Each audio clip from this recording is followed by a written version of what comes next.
Você se orgulha do seu passado? Ao olhar para a sua história, você sente que poderia ter feito muitas coisas diferentes? Talvez especialmente em relação aos erros que você cometeu. Muitas pessoas se lamentam do seu passado e recordam de erros gravíssimos que hoje poderiam ter sido evitados pela sabedoria de vida, pela experiência de vida. Outras pessoas gostariam de voltar no tempo e, vez após vez, antes de se dormir, gostariam de voltar lá atrás e consertar o que fizeram, mas a gente sabe que o passar do tempo nos mostra que isso é impossível. Impossível retomar o que já aconteceu. E no meio dessas pessoas, há aquelas que acreditam piamente que o passado determina o futuro. Invariavelmente. O que isso significa? Que se você cometeu erros no passado, consequentemente você colherá catástrofes no futuro. E não há escapatória, isso é inevitável. Há pessoas que acreditam dessa maneira. Se nós pararmos para pensar, esse é um grave problema. Porque se nós formos honestos, ao menos um pouquinho, nós teremos de admitir que nós cometemos erros terríveis na nossa história e que nenhum de nós escapa de algum erro do passado, especialmente no nosso relacionamento com Deus. Então, se o passado determina, sem nenhuma exceção, o futuro, todos nós estamos, pelo menos em alguma proporção, perdidos nas mãos do Senhor. Todos nós. O livro que nós vamos estudar nessa noite nos apresenta um cenário bem parecido com esse. Ele descreve para nós um povo que tinha um passado que o condenava. E se dependesse do que eles haviam feito e o que os seus pais haviam feito outrora, esse povo aqui não merecia nada menos do que o castigo e a destruição de Deus. Esse povo é a nação de Israel. E o livro que fala sobre essa história é o livro de Deuteronômio. Esse livro que você está se deparando nessa noite é o 5º livro da Bíblia. E ele é o último do chamado Pentateuco. E o que é o Pentateuco? É um termo grego para os 5 primeiros livros do Antigo Testamento. Penta, 5, certo? Então, Deuteronômio fecha o Pentateuco. Na Bíblia hebraica, esses 5 primeiros livros são chamados de Torá. Talvez você já ouviu falar desse termo. E esse termo traz a ideia de que estas aqui, de Gênesis até Deuteronômio, nós temos as instruções ou as leis de Deus para o povo de Deus. E a autoria desses 5 primeiros livros sempre é atribuída a Moisés, aquele que libertou o povo de Israel da escravidão no Egito. Em resumo, nós já vimos essas mensagens. O livro de Gênesis narra para nós como Deus criou todas as coisas a partir do nada, e em especial criou o homem à sua imagem. Mas nós lemos também que depois disso, este homem escolheu se afastar de Deus, escolheu se rebelar contra Deus, e o livro de Gênesis continua a sua história, mostrando como o Senhor, vez após vez, insistiu em restaurar o homem. E ele escolheu fazer isso por meio de uma pessoa em específico, Abraão, e ele quer trazer para si a humanidade novamente através da descendência desse homem chamado Abraão. E Êxodo fala para nós a respeito de como essa família de Abraão se multiplicou e como ela acabou se tornando escrava no Egito. E através deste homem chamado Moisés, Deus libertou o povo da escravidão, e esse povo é chamado de Israel, e Deus, por meio de Moisés, conduz esse povo até o deserto, até os pés de um monte chamado Sinai. O livro de Levítico nos apresenta o que Deus disse a esse povo enquanto ele está ali no deserto do Sinai, aos pés desse monte. Em resumo, nós vemos leis que Deus dá para esse povo, leis de como eles deveriam se portar no mundo, uma vez que eles eram agora uma nação diferente de todas as outras, eram a nação do Deus vivo, então eles deveriam se portar como uma nação distinta, que refletisse para o mundo quem Deus é. Então, a postura desse povo, o caráter desse povo imitaria a postura e o caráter do único Deus. E nós vemos o livro de Números, que foi o livro de semana passada. Números diz para nós o que aconteceu depois deste 1 ano que o povo fica ali no deserto do Sinai, aos pés do monte, recebendo as leis de Deus. O povo parte do monte do Sinai e eles estão em direção à terra que Deus havia prometido ao povo. Mas no meio do percurso, aquela geração, ela se rebela contra Deus. E todos aqueles israelitas que saíram do deserto, do Egito, eles acabam sendo punidos por Deus, e o castigo seria que eles não entrariam na terra prometida. Eles chegariam à beira da terra, mas morreriam todos eles. Apenas os seus filhos, os seus descendentes entrariam na terra prometida. Então eles peregrinam por 38 anos, ficam dando voltas no deserto, até que todos os que se rebelaram no passado morressem. Após esse período, Deus fez com que o povo, os filhos deles se acampassem de frente à terra prometida, de frente a Canaã. Entre eles e Canaã estava um rio, chamado Rio Jordão. E aí Deuteronômio aparece na narrativa bíblica. Ele nos apresenta o último ano, o ano número 40 desse povo no deserto, antes de entrar na terra de Canaã, para se apoderar do que Deus havia prometido ao povo. E nesse livro nós lemos a respeito dos últimos 3 sermões que Moisés faz para Israel. E Moisés vai fazer esses 3 sermões antes de morrer. E o conteúdo desses sermões não passa de uma repetição da lei. Não passa de uma memória de tudo aquilo que Deus já tinha dado à geração passada. Mas agora é uma repetição da lei para a geração que está entrando na terra prometida. E esse é o motivo do título do livro. Na língua grega, deutero significa segunda. E nomos significa lei. Por isso, segunda lei. Em outras palavras, para ficar mais claro, é a lei de Deus contada pela segunda vez. Deuteronômio. E em todo o Antigo Testamento, esse livro aqui é o livro de maior influência. Não só no restante da história de Israel e na narrativa bíblica, mas também é o livro de maior influência nos livros do Novo Testamento. Só para você ter uma ideia da importância de Deuteronômio, Isaías e Jeremias, 2 dos profetas que mais escreveram para o povo de Deus, eles se basearam muito no conteúdo desse livro. Todas as vezes que se referem à lei, estão se referindo a Deuteronômio. Além disso, grande parte do pensamento e dos argumentos do apóstolo Paulo nas suas cartas são inspirados nessa obra, nesse livro. E dos 27 livros do Novo Testamento, 17 desses livros citam Deuteronômio. E se já isso não bastasse, é de Deuteronômio que Jesus Cristo fez mais referência quando lemos os evangelhos. Toda vez que Jesus citava o Antigo Testamento, ele mais citou esse livro aqui. Esse livro que leva cerca de 2 horas e 10 minutos para ser lido, e eu não vou gastar esse tempo aqui, você pode ler na sua casa, e logo lerá, né, na nossa leitura bíblica do ano, nós chegaremos semana que vem em Deuteronômio. Ele é chamado na Bíblia hebraica, eu vou arriscar novamente, falar hebraico, Hele Ha-Debarim. Hele Ha-Debarim. E por que ele tem esse nome? Porque são as primeiras palavras que nós lemos no livro. Deuteronômio capítulo 1, versículo 1, olha o que diz. Estas são as palavras. Hele Ha-Debarim. Estas são as palavras. Que palavras? O versículo diz as palavras que Moisés disse a Israel antes do povo entrar na terra prometida.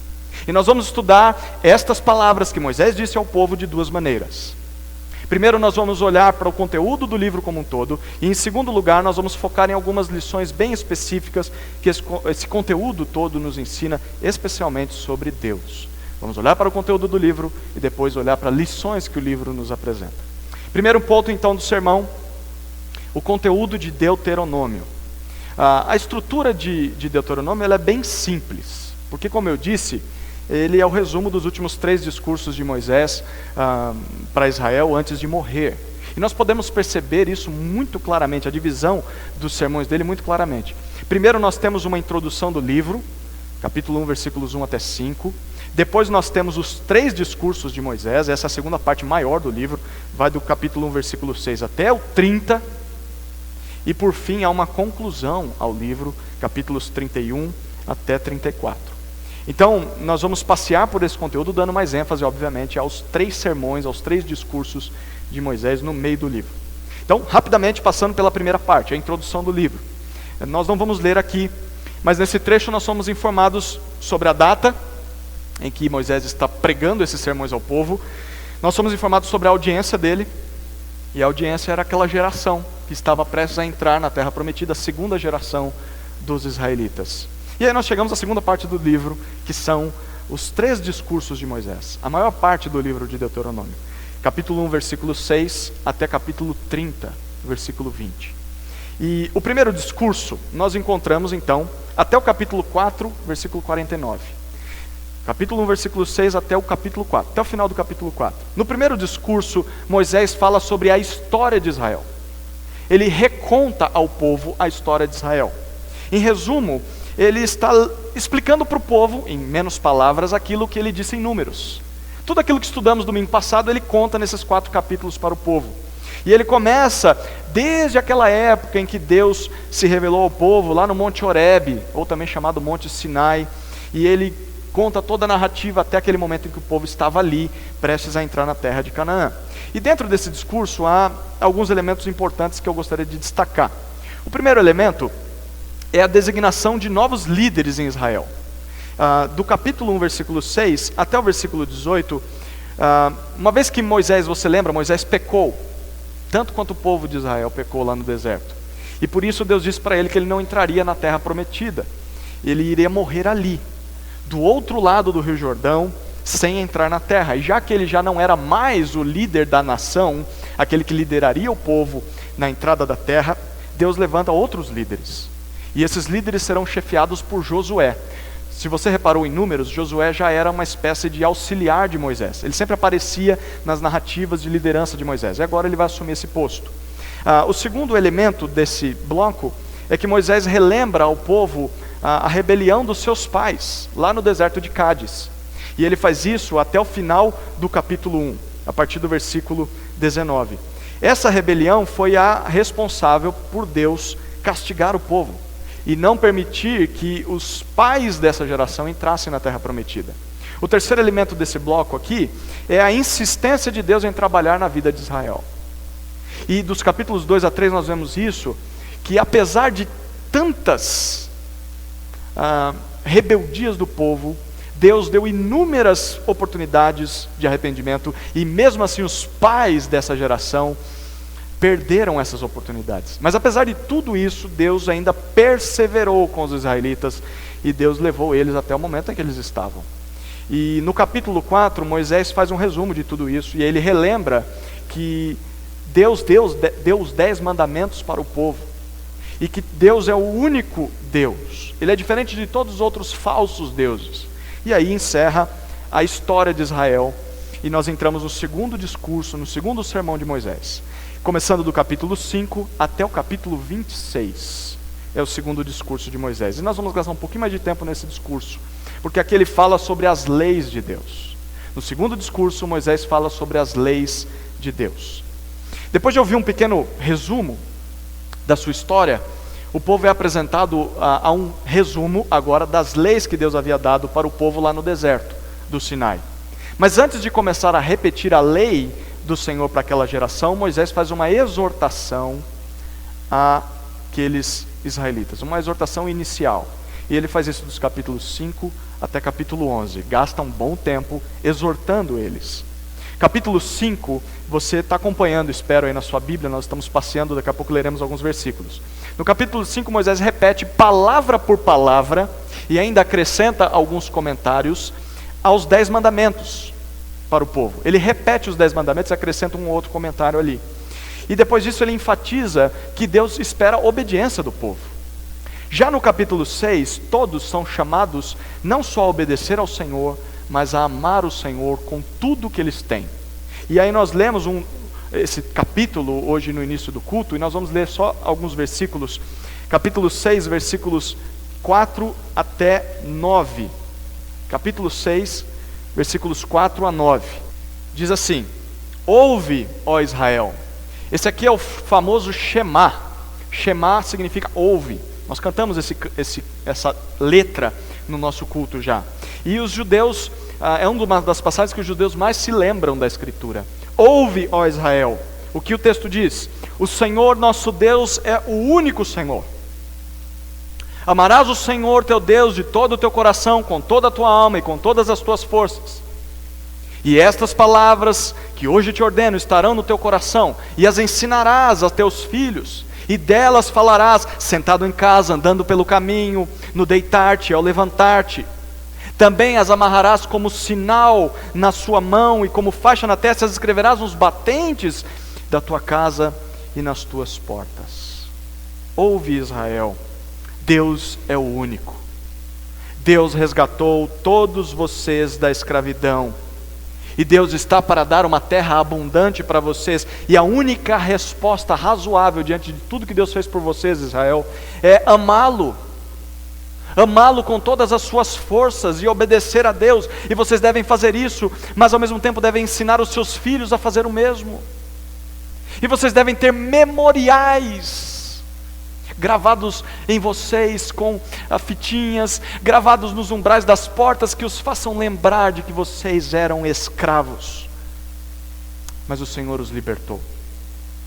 O seu trabalho é recontar à futura geração o que Deus havia feito por eles e como eles deveriam responder a isso. E no capítulo 7, Deus ordena que ao entrar na terra de Canaã, os israelitas deveriam fazer o seguinte. Olha dos versículos 1 a 4, capítulo 7.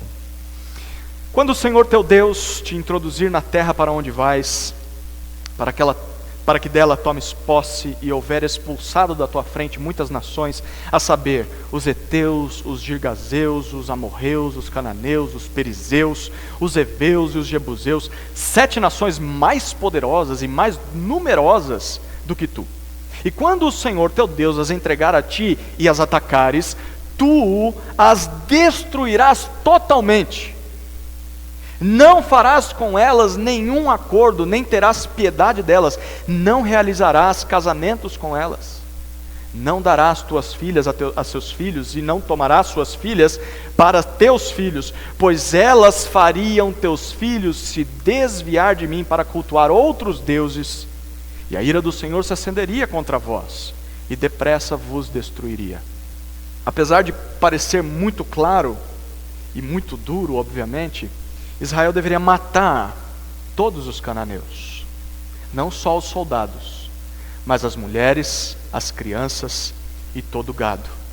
Israel não deveria poupar ninguém, e nem contrair aliança de casamento com as filhas dos cananeus. A razão, segundo o próprio Deus, ele dá nesse texto, é que caso eles não matassem aquele povo que era totalmente idólatra, faria o povo de Deus se tornar idólatra também. E isso provocaria a ira do Senhor, que os castigaria. E por que tinha de ser assim? Nós já retornaremos a esse tema daqui a pouco, e mais enfaticamente no livro de Josué. Mas guarde aí essa indagação: por que precisávamos matar? Por que o povo precisava matar todo mundo? Nós já falaremos sobre isso mais para frente. Mas nos capítulos 8 a 9, Moisés dá algumas orientações ao povo, ordenando que eles não se esqueçam de Deus quando estiverem ali na terra e tiverem fartura, tiverem prosperidade, algo muito comum, né? Quando está tudo difícil a gente clama a Deus, quando está tudo tranquilo se esquece de Deus. Ele diz: não se esqueçam quando estiver tudo bem, porque no capítulo 9 ele diz: não se orgulhem por conquistar os seus inimigos, porque Deus escolheu vocês, mesmo quando vocês ainda eram nada. Vocês precisam se lembrar de que vocês foram teimosos no passado, e de que vocês devem confiar em Deus e não em si mesmos para terem sucesso. E essa exortação inicial termina nos capítulos 10 e 11, com Moisés deixando claro àqueles israelitas que a escolha entre serem abençoados por Deus ou amaldiçoados por Deus na terra de Canaã, se eles fossem obedientes ou desobedientes, a escolha era deles. E nós vemos isso no capítulo 11, versículos 26 e 27. Olha lá. 11, 26 e 27. Vede que hoje ponho diante de vós a bênção e a maldição. A bênção, se obedecerdes aos mandamentos do Senhor vosso Deus, que hoje vos ordeno. Mas a maldição, se não obedecerdes aos mandamentos do Senhor vosso Deus, desviando-vos do caminho que hoje vos ordeno, para seguirdes outros deuses que nunca conhecestes. Capítulo 11, agora versículos 31 e 32. Pois estais para cruzar o Jordão, e entrar para tomar posse da terra que o Senhor vosso Deus vos dá. Vós a possuireis e nela habitareis. Cuidado, então, para observar todos os estatutos e preceitos que hoje vos declaro. Depois de fazer essa exortação inicial, Moisés começa, de fato, a repetir a lei de Deus ao povo. E aí nós lemos isso do capítulo 12 até o capítulo 26 nesse segundo sermão. A repetição da lei àquele povo. Em resumo, ele fala sobre 3 tipos de leis. O primeiro tipo de lei está no capítulo 12 até o capítulo 16, verso 17. Do capítulo 12 até o 16, 17. São leis sobre adoração. Leis sobre adoração. Capítulo 12 é muito interessante, porque Deus diz que uma vez que eles estivessem na terra prometida, Deus iria substituir o tabernáculo. Lembra o que era o tabernáculo? Era uma espécie de barraca, de tenda, em que Deus ordenou que houvesse ali os sacrifícios, houvesse a arca da aliança, houvesse dentro da arca os 10 mandamentos, em cima aquela tampa que era chamada de propiciatório, onde a nuvem do Senhor aparecia, o fogo do Senhor, e por meio daquela nuvem Deus se comunicava ao povo. E ele diz, vai chegar um dia quando vocês entrarem na terra que eu vou tirar o tabernáculo, vai acabar com o tabernáculo, mas vai colocar o quê? Ele diz, eu vou estabelecer o local de adoração em um só lugar, que futuramente seria Jerusalém. Então ele vai estabelecer o tabernáculo ali na terra que hoje é Jerusalém. O capítulo 12 fala sobre isso, um lugar fixo, e nós já falaremos mais sobre isso nos próximos livros. Mas no capítulo 13, Deus ordena para eles que eles fujam da idolatria. E eles deveriam, ao entrar em Canaã, por onde passassem, destruir todos os altares idólatras, destruir todos os templos pagãos, tudo aquilo que o povo usava para adorar os seus falsos deuses. E eles deveriam fazer isso matando todos os profetas que incitassem o povo de Israel à idolatria. Sejam profetas de fora, sejam profetas de dentro. Se algum profeta desviasse o povo de Deus, deveria ser morto. E nos capítulos 14 até 16, nós lemos leis sobre a pureza e impureza, e em especial sobre alimentação, capítulo 14. Depois lemos sobre dízimo, o dízimo que deveria ser recolhido para o cuidado dos pobres e dos levitas, capítulo 15. E lemos sobre as festas anuais que o povo deveria celebrar. Essas festas serviriam de lembretes da salvação de Deus no passado.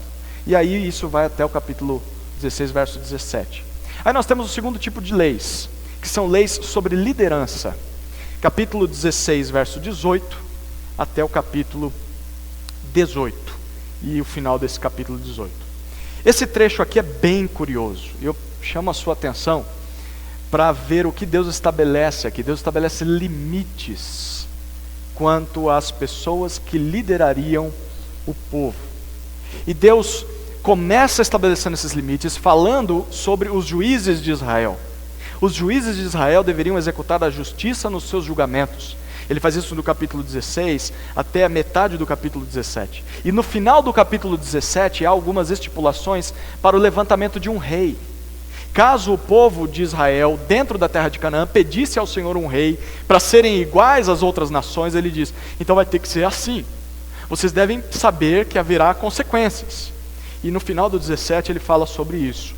Logo após, nós lemos a respeito de leis sobre os levitas e sobre a proibição de adivinhos e feiticeiros no meio do povo. Olha que interessante, capítulo 18, versículos 9 até 12. Nós lemos a razão do porquê não deveria haver feiticeiros ou adivinhos dentro do povo. Capítulo 18, versos 9 a 12. Quando entrares na terra que o Senhor teu Deus te dá, não aprenderás a fazer as abominações daqueles povos. Capítulo 18, verso 10 agora.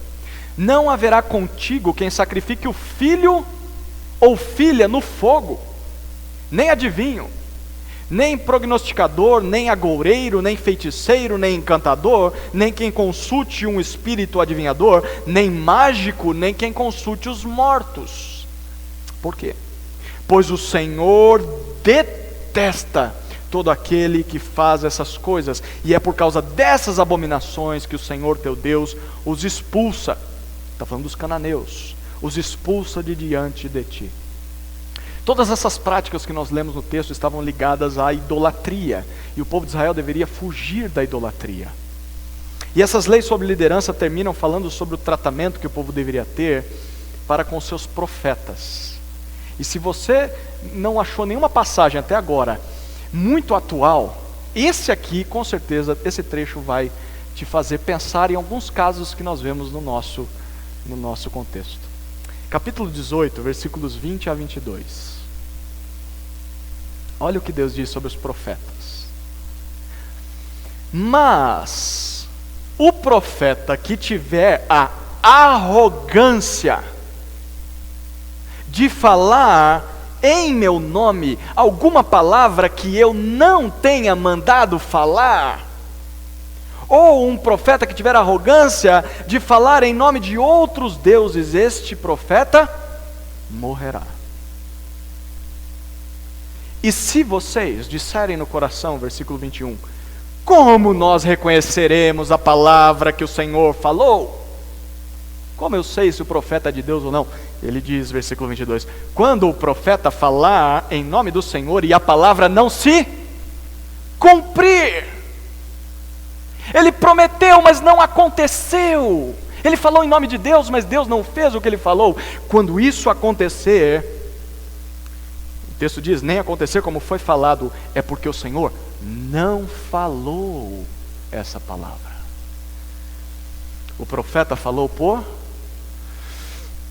arrogância. Eis que te digo, o Senhor me revela, tem uma palavra profética para a sua vida. Qualquer semelhança é mera coincidência, não é? Pois é. O profeta falou com arrogância, não o temerás. Olha que interessante isso aqui. Se alguém tivesse a audácia de falar em nome de Deus algo que Deus nunca disse, deveria ser morto imediatamente. E como o povo saberia que ele era um falso profeta? O povo saberia caso a profecia não se cumprisse. É triste a gente concordar com o fato de que se essa lei fosse vigente até hoje, muitos dos chamados profetas da atualidade deveriam ser mortos. Deveriam ser apedrejados, se eles lessem a Bíblia deles. Mas a gente sabe que nós não podemos matá-los. Quantos não há no nosso tempo que em nome de Deus profetizam, prometem coisas que Deus nunca disse, e você vai procurar na Bíblia, não está lá. O Senhor vai curar o teu filho, o Senhor vai curar a tua mãe, o Senhor vai te dar um trabalho, você vai ter um filho, e profecias, e profecias, e profecias. Logo, logo Deus vai te abençoar. 2019 não foi o seu ano, 2020 é o seu ano. Se 2020 não for, é o 21. E eles vão profetizando e profetizando e profetizando, e muitas coisas às vezes acontecem porque são óbvias, mas outras coisas não acontecem. E aí as pessoas, não aconteceu, é porque você não teve fé, mas deixa eu dar uma nova profecia para você. E as pessoas continuam ouvindo esses profetas. Quantas promessas não se cumprem? Nós não podemos matá-los mais, e eu não te encorajo a matar um falso profeta, mas nós podemos ao menos fazer o que Deus ordena no final do verso 22. O que ele diz? Não os temais. Nós não devemos temer o que esses homens falam. Deus não está com eles. É isso que Deus está dizendo. Eu não enviei eles. Vocês não deveriam ouvi-los. Vocês não deveriam ter medo do que eles dizem. Porque tem gente que diz assim, não aconteceu a profecia, mas vai saber, né? Vai saber se foi o Espírito de Deus que falou. Melhor eu não falar que não é de Deus. Deus diz, se não se cumpriu, não ouve. Não tenha medo do que esse fanfarrão está dizendo. Ele é arrogante. Ele só quer discípulos para si. Eu não enviei esse profeta. Essa é uma preciosa lição para nós, queridos. Se alguém ousa falar em nome de Deus e promete algo para você, avalie, consulte na Bíblia se Deus prometeu isso aí. Porque caso a promessa dele não se cumprir, você não deve mais dar ouvidos a esse indivíduo, porque ele é um falso profeta. Deus não enviou ele. A palavra na boca dele não é verdade. E se ele é falso nisso, imagina nas outras coisas. Terceiro tipo de leis é sobre a vida em comunidade. Capítulos 19 até 25. E aqui o povo é instruído sobre como deveria praticar a segunda parte dos 10 mandamentos. A primeira parte era sobre Deus. A segunda parte era sobre o amor ao próximo, como eles já se amavam. E o capítulo 19 diz que eles deveriam estabelecer cidades de refúgio. Caso alguém fosse acusado de um assassinato acidental, essa pessoa não seria morta, se ela não fosse intencionalmente uma assassina, mas tivesse acontecido um acidente, mas ela viveria nessas cidades isoladas, ela teria que ir para lá porque a família poderia fazer vingança. Caso estivesse numa cidade de refúgio, ela não poderia ser atingida, viveria ali para o resto da vida. Há também no capítulo 19 leis sobre o povo não roubar propriedades uns dos outros, não tomar a posse, aumentar a sua cerca para roubar um pedacinho do outro. Tem gente que faz isso hoje aí, faz um muro, um bloco para lá, para poder ganhar um pedacinho. Não façam isso na terra que vocês chegarem, Deus vai dar o suficiente para vocês. Depois Deus dá orientações no capítulo 20, de como o povo deveria ser honroso nas guerras, e é muito legal o capítulo 20, porque apesar de ter de matar todos os seus inimigos, no capítulo 20 Deus diz: vocês não vão humilhar os seus inimigos, vocês não vão tratar eles com maldade, como os outros reis faziam, de mutilar as pessoas, deixarem elas vivas, verem elas perderem o seu marido, esposa, filhos ali na frente deles. Vocês não vão ser cruéis, é um tiro só para matar, vocês não vão torturar essa turma, porque todos fazem isso, vocês não vão fazer. Apesar de ter de matá-los, será com misericórdia. Capítulo 21 começa falando sobre a investigação. Quem gosta de CSI, de investigação criminal, está no capítulo 21. Investigação que deveria ser feita sobre um homicídio. E Deus diz: olha, vocês devem fazer isso, fazer aquilo e tal. E ele termina, junto com o capítulo 22, falando sobre casamento e família. E nos capítulos 23 até 26, há várias leis que serviam de proteção aos fracos e necessitados. É interessante, Deus dá leis para que não houvesse desigualdade e pobreza dentre o povo de Deus. E esse segundo discurso termina falando sobre leis das primícias, capítulo 26, que concluíam ao povo que Deus merecia e deveria estar em primeiro lugar nas vidas deles. Deus merecia a melhor parte. E aí nós temos o terceiro discurso, capítulos 27 até 30. Moisés fala sobre a resposta do povo. E esse trecho aqui funciona como uma espécie de assinatura de contrato. Uma assinatura de contrato da parte do povo. Moisés fala aos israelitas, capítulos 27 até 30, sobre como eles deveriam responder todas essas coisas que Deus havia dito para eles. E em primeiro lugar, capítulo 27, há uma cerimônia de preparação. Eles estão se preparando para assinar esse contrato. Depois disso, o Senhor estabelece os termos da aliança, os termos do pacto, os termos do contrato, capítulo 28. E dentro do capítulo 28 há palavras bem importantes. Perceba o capítulo 28, versículo 2, o que Deus diz. 28, 2. Se ouvires a voz do Senhor teu Deus, todas essas bênçãos virão sobre ti e te alcançarão. E aí Deus, a partir do versículo 2, começa a prometer para eles que irá abençoá-los com fartura na terra, com saúde, com descendência, eles vão ter muitos filhos, com vitória contra os inimigos e tantas outras coisas. Porém, capítulo 28, versículo 15, Deus diz: se porém não ouvires a voz do Senhor teu Deus, não cumprindo todos os seus estatutos e mandamentos que hoje te ordeno, todas estas maldições virão sobre ti e te alcançarão.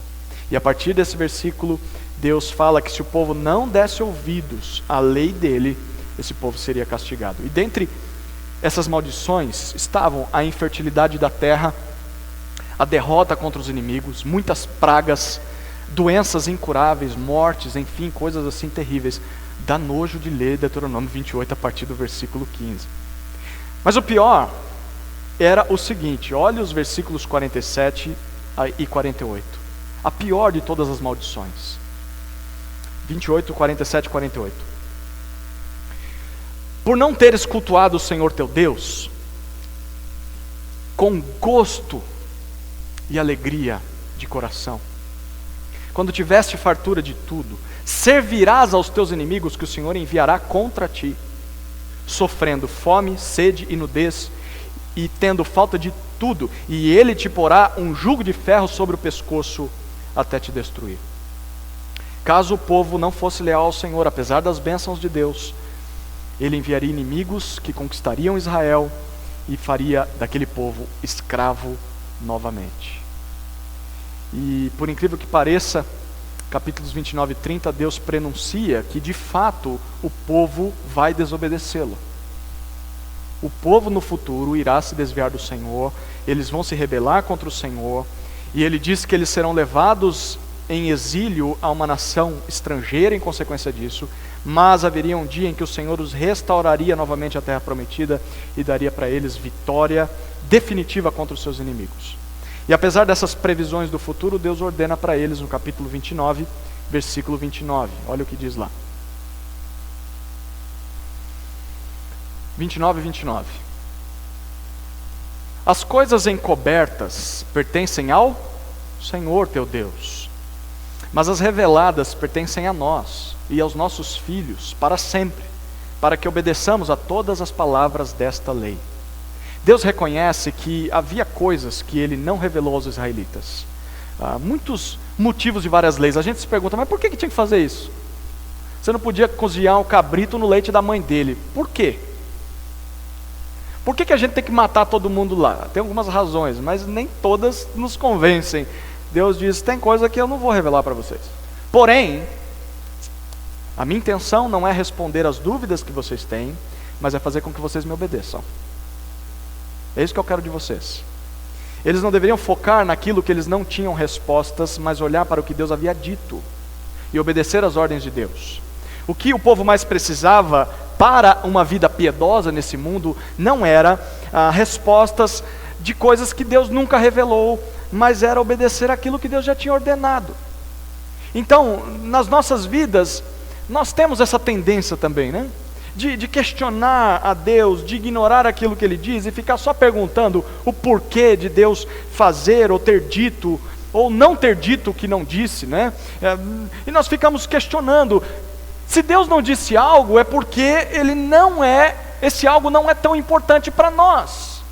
Nós não precisamos saber. Porém, se Ele disse algo, nós devemos dar atenção especial às palavras dEle, porque a nossa felicidade na terra depende de ouvir ao Senhor. E aí nós chegamos, enfim, à conclusão do livro, capítulos 31 até 34. Finalmente esse trecho prepara o povo para a entrada na terra prometida. Capítulo 31, Moisés dá as suas últimas orientações a Josué. Josué vai assumir o seu cargo, e depois ele compõe uma linda poesia, capítulos 32 e 33, que aí é o chamado Cântico de Moisés. E nessa música, Moisés diz que Deus sabe que o povo vai desobedecer, sabe que o povo vai ser castigado lá no futuro, porém, Deus afirma que um dia eles seriam restaurados e vingados pelo Senhor. Olha o capítulo 32, versículo 43.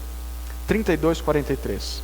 Ó nações, aclamai com alegria o povo dele, porque ele vingará o sangue dos seus servos, retribuirá vingança aos seus adversários e fará expiação por sua terra e povo.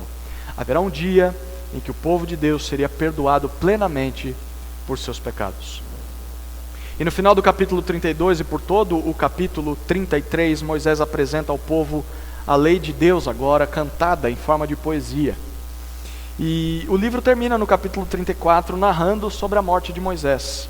Aos 120 anos de idade, Moisés está ali nas planícies de Moabe, do outro lado do Rio Jordão, em frente à terra prometida que é Canaã. É óbvio que quem escreveu esse capítulo 34 não foi Moisés, porque ele morre. Provavelmente foi o sucessor dele, provavelmente foi Josué que incluiu isso ao livro de Deuteronômio na Bíblia, ali no final do livro, né? É importante ressaltar como o livro termina. Acompanhe comigo os últimos versículos de Deuteronômio, capítulo 34, versículos 10 a 12.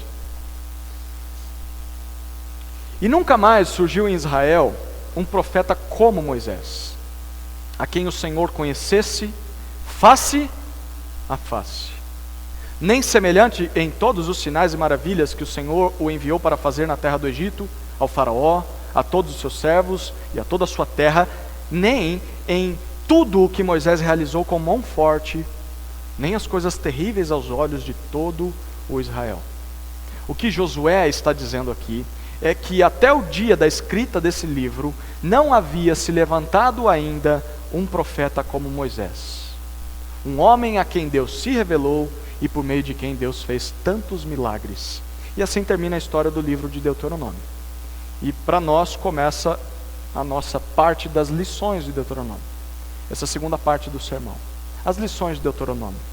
Diante de tudo que nós vimos nessa noite, nós poderíamos resumir a mensagem que esse livro nos transmite da seguinte maneira: o único e verdadeiro Deus, por amor, escolheu abençoar um povo indigno, para que esse povo ame e o obedeça. Eu vou repetir.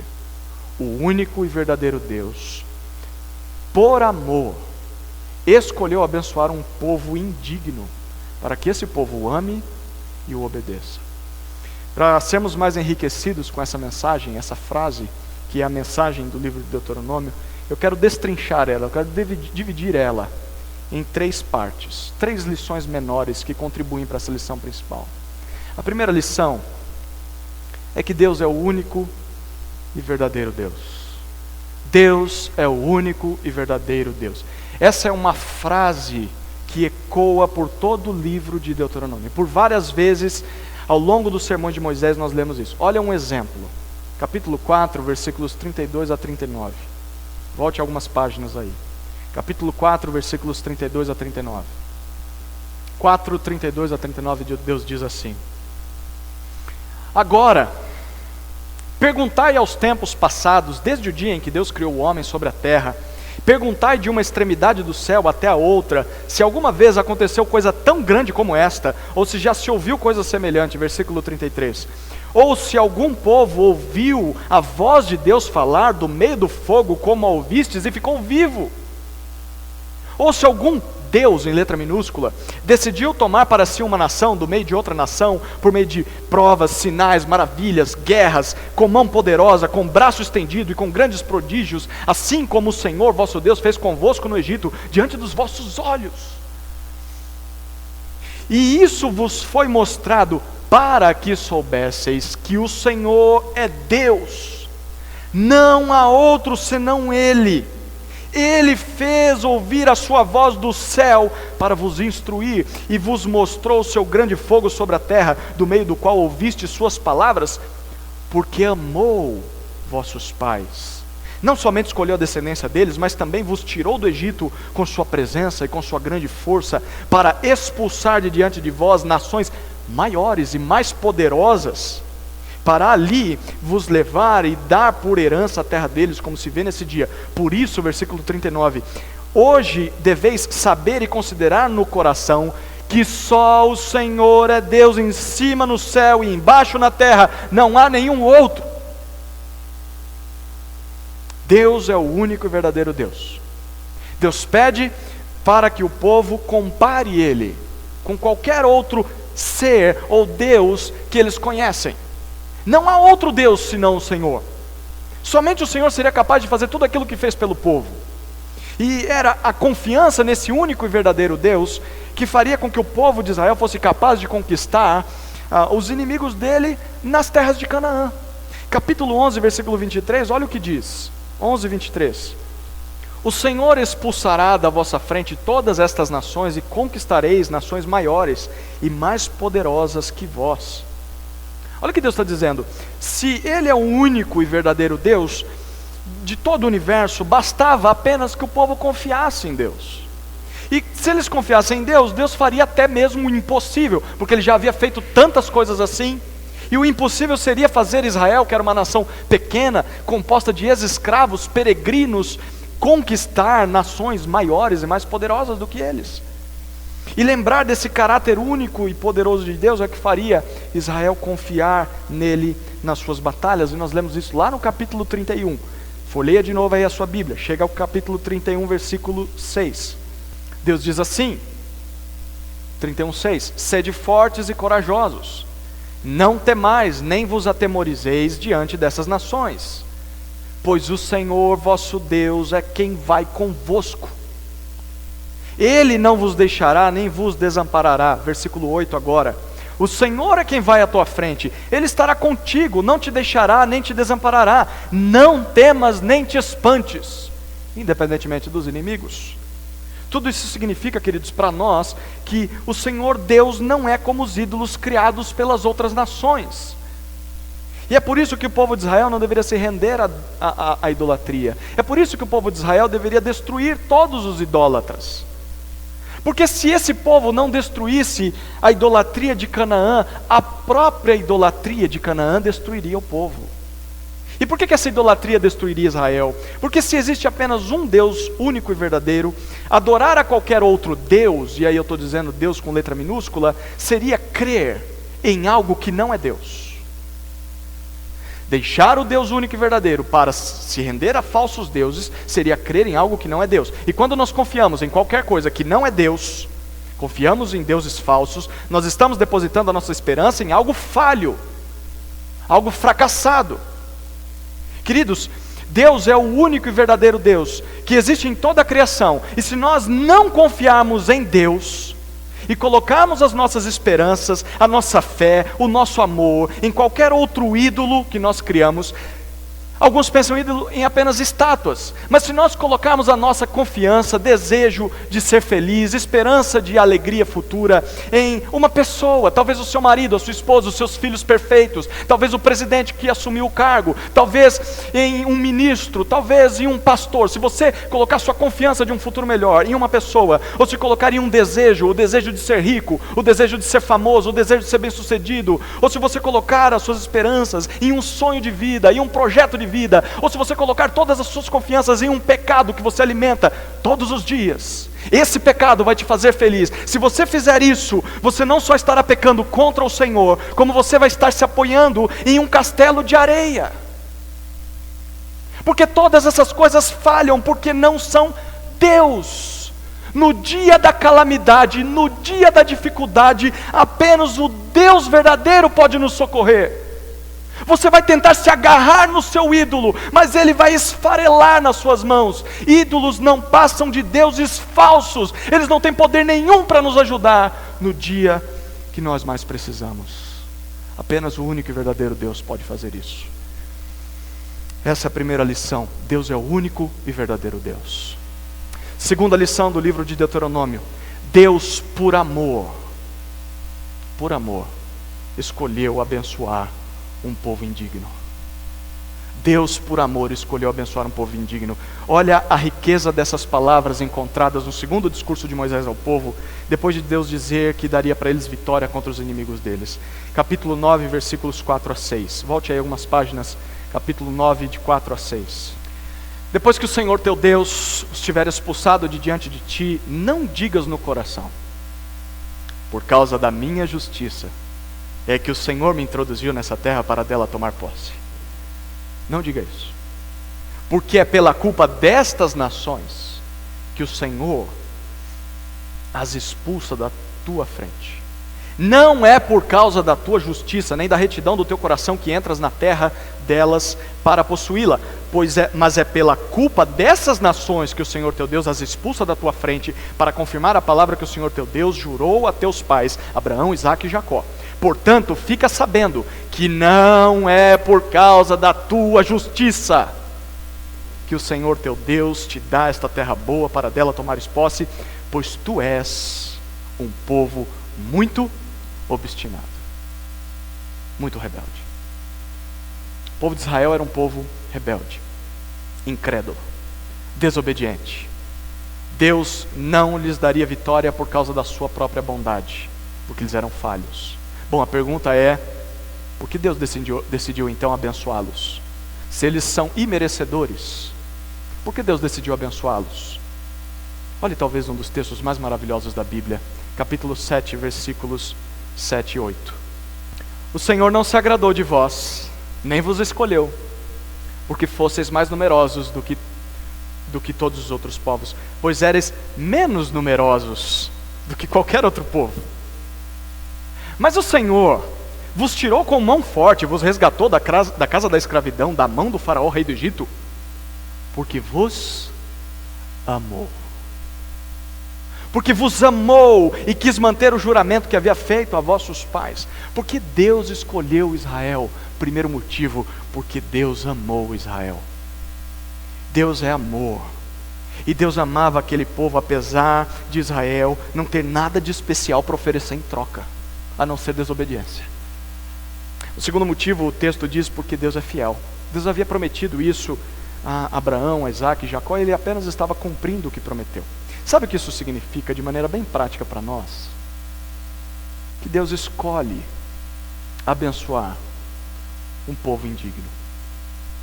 Deus escolhe abençoar um povo indigno. Se hoje nós fazemos parte do povo de Deus, por meio do sacrifício de Jesus, não é porque nós éramos mais justos do que os outros, ou porque nós éramos fortes e poderosos, e por isso Deus então saiu correndo atrás de nós e disse: eu preciso de você na minha igreja, porque você é o cara, porque você é bom demais, eu preciso de você no meio do meu povo. De jeito nenhum. Quando nós lemos Deuteronômio, nós descobrimos que na nossa caminhada com Deus não há espaço nenhum para o orgulho, ou para ter uma alta estima do tipo assim: eu sou bom, eu sou o cara, eu sei fazer as coisas, eu dou muito orgulho para Deus. Se você ler Deuteronômio, você vê que não há nada de espaço para isso. Pelo contrário, quando você lê esse livro, você deveria ser despertado a respeito da lembrança de quem nós éramos antes do Senhor nos encontrar. E então nós deveríamos ter a consciência da profundidade do amor de Deus. Quem éramos, eu e você? Nós não tínhamos nada de bom em nós mesmos. E mesmo assim, o Senhor nos escolheu amorosamente para nos abençoar nesse mundo. Não é exatamente isso que Paulo diz em Efésios capítulo 2? Ele diz: mas Deus, que é rico em misericórdia, pelo imenso amor com que nos amou, estando nós mortos em nossos pecados, deu-nos vida juntamente com Cristo, pela graça sois salvos. Queridos, o fato de nós lembrarmos que nós éramos um povo indigno do amor de Deus, tanto quanto Israel, e que mesmo assim Deus nos escolheu para nos abençoar, deveria nos produzir amor e gratidão a Deus. Essa é a segunda lição do livro de Deuteronômio. Deus, por amor, escolheu abençoar um povo indigno, do qual eu e você fazemos parte. E é por isso que nós chegamos à terceira e última lição. Deus espera que seu povo escolhido o ame e obedeça. Deus espera que o seu povo escolhido o ame e obedeça. Nós já lemos muita coisa sobre isso nesse livro. Por ser o único Deus verdadeiro, o Senhor esperava que o povo o amasse com tudo que tinha, com todas as suas forças, e que obedecesse a todas as suas ordens. Porém, em meio a todas essas exigências que Deus dá, havia uma promessa em aberto para o povo. Algo que Deus ainda faria por Israel, e eu queria te convidar a abrir lá. Em meio às leis sobre liderança do povo, no seu segundo discurso, perceba o que Moisés prometeu ao povo, capítulo 18, versículos 15 até 19. Diz assim o texto: o Senhor teu Deus levantará um profeta, é Moisés falando ao povo, o Senhor teu Deus levantará um profeta semelhante a mim do meio de ti, dentre teus irmãos, a ele ouvirás. Versículo 16: conforme o que pediste ao Senhor teu Deus no Horebe, no dia da assembleia, não quero mais ouvir a voz do Senhor meu Deus, nem olhar mais para este grande fogo, para que eu não morra. O povo disse isso para Moisés. Então o Senhor me disse: falarão bem naquilo que disseram. Levantarei no meio dos seus irmãos um profeta semelhante a ti, e lhe porei na boca as minhas palavras, e ele lhes falará tudo o que eu lhe ordenar, e pedirei contas de todo aquele que não ouvir as minhas palavras, que ele falar em meu nome. Perceba que promessa fantástica nós estamos lendo aqui.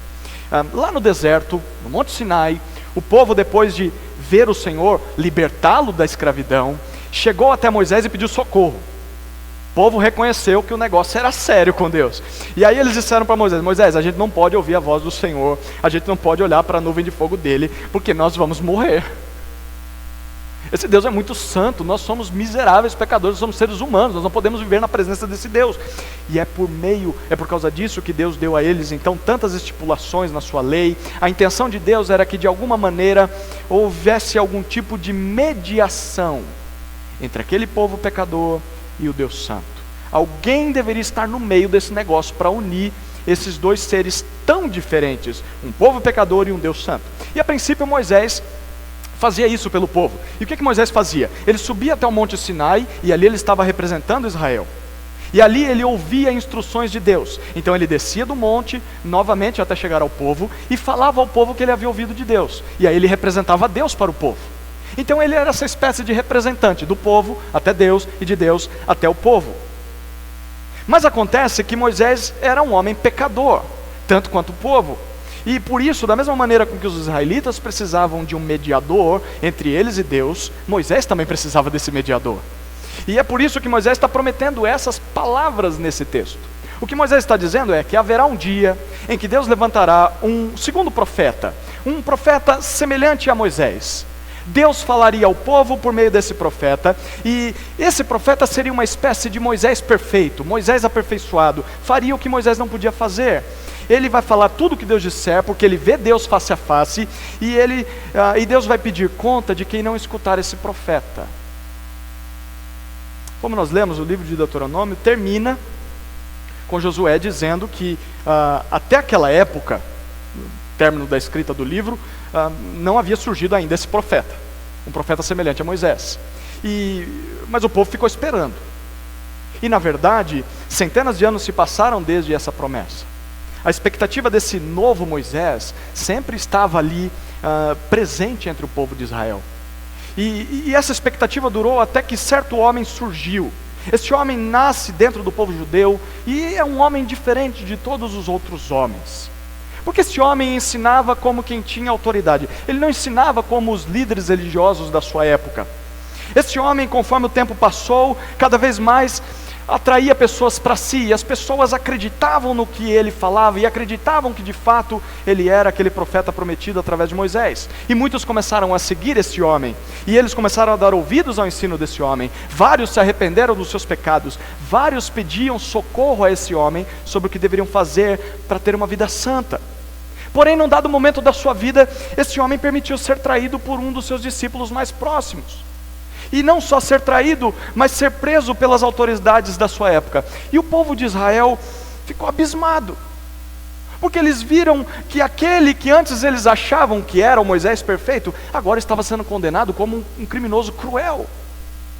E esse homem foi forçado a caminhar por toda a cidade, carregando um grande pedaço de madeira, até chegar no monte fora dos muros de Israel. E ali os judeus viram esse homem sendo erguido em uma cruz de madeira, bem diante dos seus olhos. E sabe o que passou na mente daquele povo bem nesse momento? O que está em Deuteronômio capítulo 21, versículos 22 e 23. Olha o que diz esse trecho. Capítulo 21, 22 e 23. Deus disse assim, 21, 22 e 23. Se um homem tiver cometido um pecado digno de morte e for morto, e o tiveres pendurado no madeiro, seu cadáver não passará toda a noite no madeiro, mas certamente o enterrarás no mesmo dia. Por quê? Porque aquele homem que é pendurado foi amaldiçoado por Deus. Assim não contaminarás tua terra que o Senhor teu Deus te dá como herança. O que Deus está dizendo para o povo? Que aquele homem, pendurado em uma madeira, bem diante dos israelitas da sua época, era um homem amaldiçoado por Deus. Ele havia cometido um pecado digno de morte. E porque ele cometeu esse pecado, aquele povo desanimou. Ou melhor, eles imaginavam que ele havia cometido um pecado digno de morte. Então nesse momento todo o povo desanima. Por quê? A expectativa de que ele fosse o Moisés perfeito, agora toda cai por terra. Porque para eles este homem é amaldiçoado por Deus, e por causa disso muitos deixaram de dar ouvidos a ele, muitos abandonaram e viraram as costas. Mas acontece que aqueles israelitas não entenderam a parte principal da história. E qual é a parte principal da história? Anos mais tarde da escrita de Deuteronômio, surge um profeta, um homem chamado Isaías, daqueles que mais citam o livro de Deuteronômio. E olha o que Isaías diz sobre aquele homem que seria erguido em uma madeira. Isaías capítulo 53, versículos 4 a 6. Isaías 53, versículos 4 a 6. Diz assim o profeta: verdadeiramente, Ele tomou sobre si as nossas enfermidades e levou sobre si as nossas dores. E nós o considerávamos aflito, ferido por Deus e oprimido, amaldiçoado por Deus. Nós considerávamos assim, mas o versículo 5 diz: mas ele foi ferido por causa das nossas transgressões e esmagado por causa das nossas maldades. O castigo que nos traz a paz estava sobre ele, e por seus ferimentos fomos sarados. Todos nós andávamos desgarrados como ovelhas, cada um se desviava pelo seu caminho, mas o Senhor fez cair a maldade de todos nós sobre ele. Lembra que nós já lemos que Deus escolhe abençoar um povo indigno? Pois é, Nós somos esse povo indigno. Nós somos pecadores, nós merecemos o castigo de Deus, mas Isaías está dizendo para nós que aquele profeta semelhante a Moisés, que vai ser erguido em um madeiro, e Deus enviaria ele para ensinar o povo, mas também seria ele quem sofreria no lugar do povo, pelos pecados do povo. Na verdade, quem merecia ser pendurado em uma madeira e ser amaldiçoado por Deus era todo o povo de Israel. Todo aquele povo era culpado de pecado, todos eram merecedores da morte, todos deveriam ter experimentado a maldição de cruz. Mas Deus enviou esse profeta semelhante a Moisés, para tomar sobre si o castigo do povo e assim poder então perdoar o pecado de Israel. E olha o que o apóstolo Paulo conecta no Novo Testamento em relação a esse texto. Eu gostaria de abrir no último texto dessa noite, em Gálatas capítulo 3. Gálatas 3, versículos 10 a 14. Perceba a conexão das palavras do apóstolo Paulo com o livro de Deuteronômio. É evidente que ninguém é justificado diante de Deus pela lei. Ninguém é aceito diante de Deus por cumprir a lei. Por quê? O texto diz: o justo viverá pela fé. A lei não vem da fé, ao contrário, o que fizer estas coisas terá vida por meio delas. Cristo nos resgatou da maldição da lei, tornando-se maldição em nosso favor, pois está escrito, Deuteronômio: maldito todo aquele que for pendurado em um madeiro. E isso aconteceu para que a bênção de Abraão chegasse aos gentios em Jesus Cristo, a fim de que recebêssemos a promessa do Espírito pela fé. O que Paulo está dizendo aqui? Que Jesus se tornou maldição por nós. Ele não merecia, nós merecíamos. Nós não cumprimos a lei de Deus, somos pecadores.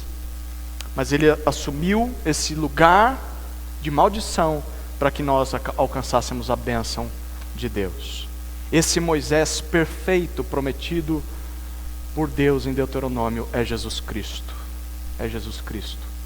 Hebreus 3,13 nos diz que Ele merece glória, honra maior do que a que se dá a Moisés. Se alguém honra Moisés, deveria honrar em dobro, 3 vezes mais, 10 vezes mais a Jesus Cristo.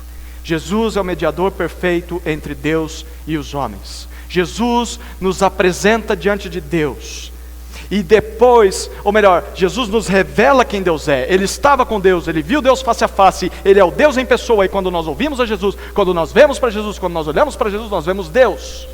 Jesus nos apresenta quem Deus é, mas ao mesmo tempo, quando Ele toma o nosso lugar na cruz, Jesus nos leva até Deus e nos apresenta para Deus como perdoados, porque Ele assumiu a maldição que nós merecíamos. Jesus é esse mediador perfeito. Na verdade, é por causa de Jesus Cristo e do sacrifício de Jesus que Moisés pôde se aproximar do Senhor, porque Moisés era pecador como eu e você. Moisés não foi morto por seus pecados por causa da obra que Jesus cumpriria lá na frente.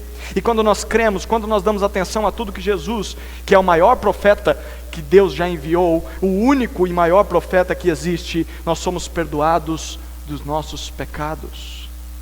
E nós passamos a fazer parte do povo escolhido do Senhor. E sabe qual é a resposta que Deus exige, espera desse povo que é escolhido imerecidamente? Nada menos do que amor e obediência. É isso que nós lemos em 1 João 4,19. Nós amamos, porque Ele nos amou primeiro.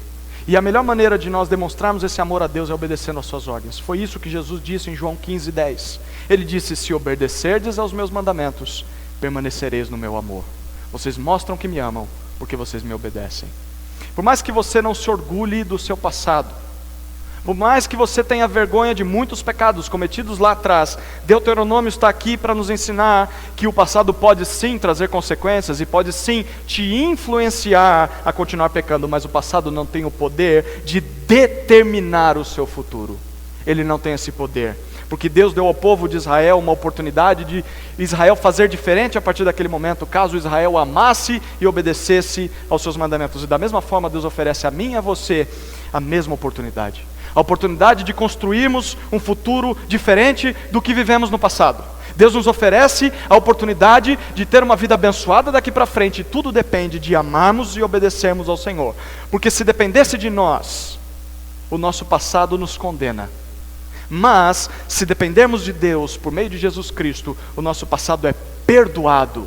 E o nosso futuro de amor a Deus, de obediência a Deus, um futuro de santidade é algo possível.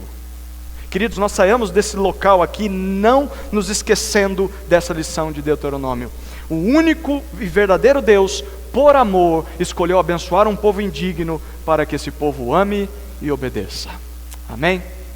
Vamos orar, vamos orar.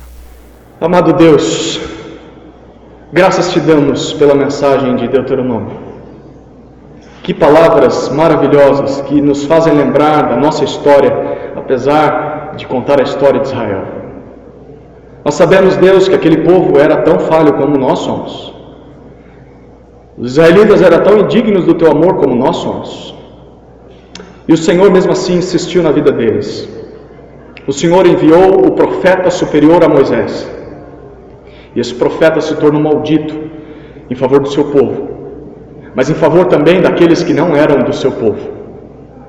Esse profeta possibilitou que nós, que não somos judeus, nos aproximássemos do Senhor sem sermos consumidos. Por isso, nessa noite nós queremos te render graças. Graças porque o Senhor, por amor, escolheu abençoar um povo indigno, do qual nós fazemos parte. Obrigado pelo teu Filho enviado naquela cruz. Obrigado pelo profeta maior e superior a Moisés. Queremos ouvi-lo, queremos obedecê-lo, queremos crer no que ele diz e queremos amá-lo com todo o nosso ser.